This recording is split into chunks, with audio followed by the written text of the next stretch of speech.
Yun, vlog tayo dahil yung ataol na gagamitin ng pasyente natin ay imported. At ayun, papakita ko sa inyo kung ano yung ano ba tawag doon. Kung baga sa cellphone, parang specs ng mga ganitong ataol. Ayun, yung mga imported ataol, karaniwan, puro kaliwa lang ang nagiging ulo.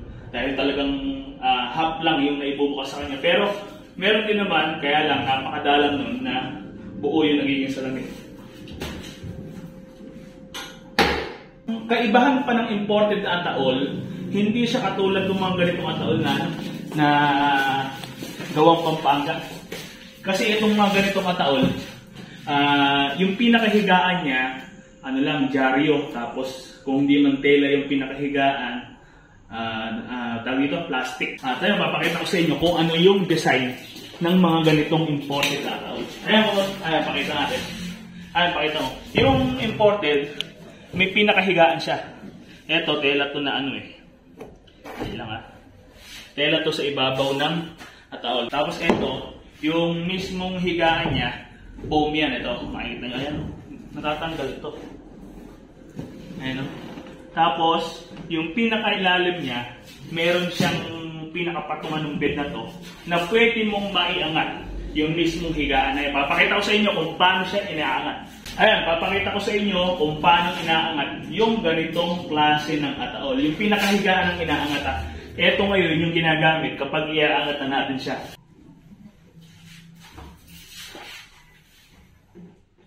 Ayun. Ito, inilalagay ito dito.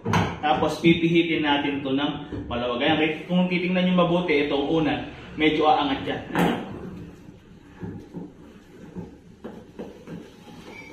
Oh, diba? Napakalupit, diba? Iba talaga pagka-imported eh.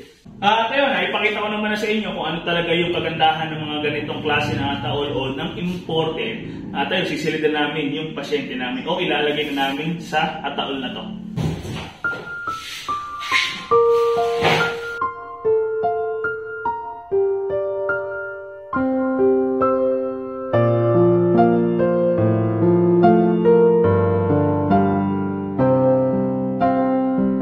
Yun, nailagay na natin yung pasyente natin sa loob ng ataol.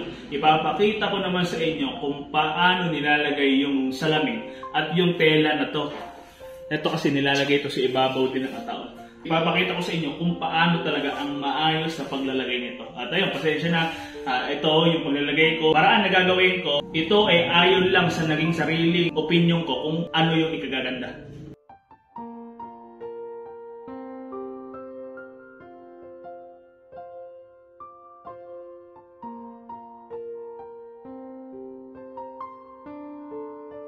Yun, nailagay na natin yung salamin o yung plexi ng ataol. Papakita ko naman sa inyo kung paano yung maayos sa paglalagay ng tela sa ibabaw ng ataol. Kailangan sarado muna natin ito. Yan, sasara. Ito. Yan. Ito, nilalagay ito sa ibabaw ng ataol.